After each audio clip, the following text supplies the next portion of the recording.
אנחנו פותחים את השעה הזו עם קצת שינוי, עם חיזוק רוחני מה שנקרא, בעקבות המלחמה. רוצים לפנות לגאון הצדיק בישראל אברג'ל, ראש מוסדות המאיר לארץ. שלום הרב. שלום עליכם. איך אפשר להתחזק בימים האלו? אז קודם כל, עם ישראל קדושים וטהורים וצדיקים, והימים הם ימים מיוחדים אני אקרא להם, אמנם כואבים מאוד, ליבנו שוטט דם וכאב על כל חייל וכל יהודי וכל נספה, ואנחנו שותפים עם הכואבים ועם הכאובים. אני עצמי זוכה לקבל קרוב ל1,000 מכתבים בשבוע, ואני נושם את הכאב של כלל ישראל בכל רגע, אבל באותה מידה אני גם מתחזק, כי אני יודע שזה חלק מהחבלי לידה. יש שלב שנקלט ההיריון, זה כבר בשורה טובה. יש הריון בסיכון, אבל כשמגיעים לחבלי לידה זה כבר אמצע הלידה. אנחנו לא לפני לידה, אנחנו באמצע הליך הלידה של גאולה. יש לנו לזכור שאלפי שנים, קרוב ל2000 שנה, אבותינו חיכו לגאולה ולא זכו. ואנחנו הולכים לזכות ובגדול לראות משיח צדקנו, ולראות את כלל ישראל בתפארתו. בספר שלנו חלב הארץ, חלק שביעי, כתבנו בהקדמה לפני תיקון חצות ענף בין 60-70 עמודים, לתאר את היופי של עם ישראל בתפארתו, בזמן המקדש של שלמה המלך. אני חושב שאנחנו יכולים להיכנס לתקופה הרבה יותר יפה, אפילו מתקופת שלמה המלך. כל מה שניבאו נביאנו וקדמוננו הולך להיות. אבל שאלו אותי כבר הרבה פעמים, אמרו לי, אבל יש הרבה חטאים, יש הרבה נפילות. אבל אני זוכר באותה נשימה שיש ניסיונות בדור שלנו, שגם לפני 2,000 ו3,000 שנה לא ידעו מהם. ואולי מבריאת העולם לדעתי לא ראו ניסיונות כמו שיש בדור שלנו, ודווקא בשביל זה כלל ישראל, כל אחד בעיניי נקרא צדיק. שיבוא לפני אדם שחטא, באותה מידה שאני אראה את החטא, אני אראה גם את העשרות פעמים שהוא לא חטא. אז יכול להיות שהוא לא בסדר במה שהוא נפל, אבל גם הוא לא רצה ליפול. ולכן, בעמך כולם צדיקים.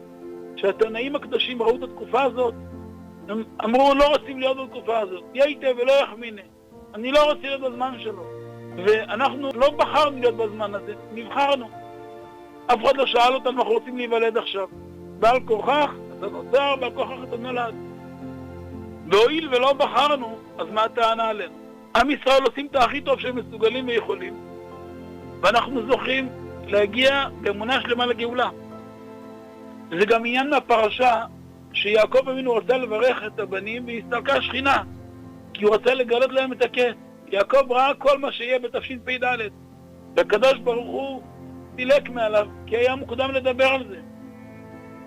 תשימו לב גם שהמלחמה פרצה בפתאום ביום הכי קדוש בשנה. מי שקצת למד קבלה וחסידות יודע שכל העבודה של ימים נוראים זה גוש אחד. מאלף דראש השנה עד שמחת תורה זה יחידה אחת. זה נקרא תיקון מידת הגבורה העליונה.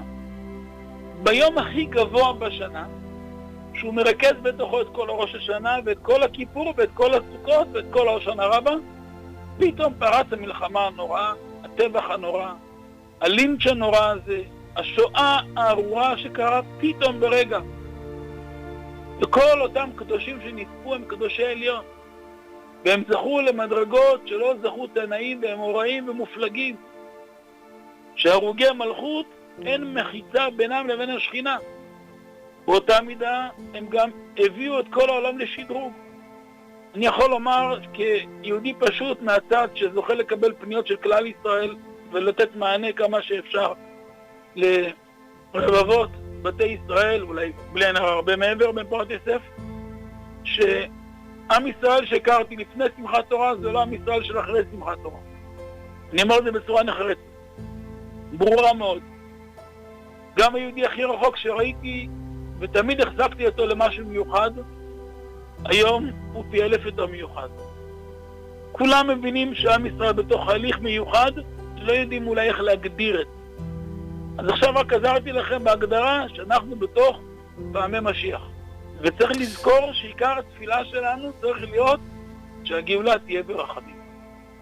כי הגאולה תהיה, רק שהיא תהיה ברחמים ומספיק אדם שירד עד כה. אנחנו זוכים ללוות אלפי חיילים. אנחנו שותפים איתם. אנחנו חלק מהמערכה. דוד המלך ייסד יסוד גדול בעם ישראל. שכל חייל שיוצא לצבא מעמידים כנגדו בן תורה בישיבה. אנחנו עושים את זה בפועל. אם כל עם ישראל מגויס, השאלה כל אחד לאיפה. מי שמגויס לחזית או לעורף, או לישיבה. זה שמתפללים ולומדים תורה ומרבים בצדקות ובחסדים, ולשמח כל לבב נדכה, ובפרט יתומים ואלמנות, שהם בבת עינינו והם תפארת ליבנו. זה לא שאלה בכלל. כולנו מגויסים, כולנו במטרה אחת, במקום אחד, לשם אל אחד יחיד ומיוחד כפשוטו. מה שחסר כרגע זה רק הנקודה של לזכור שהנקודה של האחדות היא הנקודה הגורלית. והאחדות זה לא רק בגוף, זה בלב. הכלל שאני למדתי מאבותיי הקדושים עליהם השלום, אבא הקדוש הרב יורם, סבא ועוד, מי שרואה גופים לא רואה נשמות. מי שרואה נשמות לא רואה גופים. כל מי שלא יהיה מולנו דתי, חרדי, חילוני או מזרחי או ליטאי או חסיד, זה בכלל לא משנה, זה גוף. הנשמה של עם ישראל היא אחת. זה כמו להבדיל גוף עם רמ"ח איברים של שא גידים. אני יכול להגיד שהאצבע או היד היא נבדלת מהראש? לא, זה גוף אחד.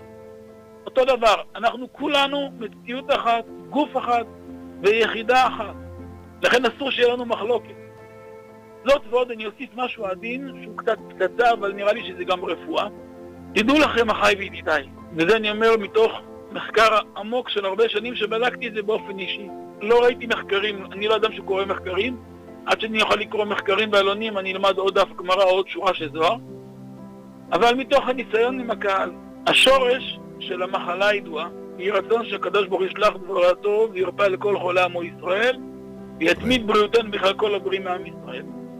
השורש של המחלה הידועה היה לא תהיה הסרטן, אני אומר מקירות הלב ורפואה שלמה לכל עם ישראל, ויתמיד בריאותנו עם כלל כל עם ישראל, זה הפנמת כעסים ומתחים.